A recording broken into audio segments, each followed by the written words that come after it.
Për Policinë e Kosovës në veri të vendit shërbente edhe Stefan Ilić, por megjithatë ai në profilin e tij në Instagram mbante mbishkrimin Kosova e Metohia, që është një referencë jo zyrtare dhe politike e cila sipas ligjeve në fuqi përbën vepër të dënueshme. Por pas raportimit të Klan Kosovës, policia serb është detyruar që ta largojë këtë mbishkrim dhe madje edhe ka kërkuar falje. Zëvendës drejtori i policisë për rajonin e Veriut, Veton Elshani, të cilin Klan Kosova e kontaktoi pasi pa profilin e policit serb nga Shtërpsa, tha se pasi ka pranuar pyetjet e televizionit, ka kontaktuar menjëherë zyrtarin policor. Ai shtoi se Ilić ka deklaruar se ky mbishkrim ka qenë koment Instagrami dhe për të njëjtin ka thënë se do ta fshi menjëherë. Elshani shtoi po ashtu se për Ilićin është dhënë edhe vrejtje që të ketë kujdes në të ardhmen dhe se për këtë veprim janë konsultuar edhe hetimet e brendshme në kuadër të drejtorisë së policisë, teksa tashmë në profilin e policit të angazhuar në ekipin A të stacionit policor në Veri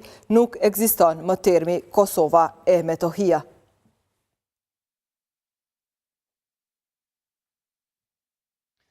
E një zyrtar policor është në mesin e 4 personave të ndaluar si të dyshuar për përfshirjen në rastin e rrëmbimit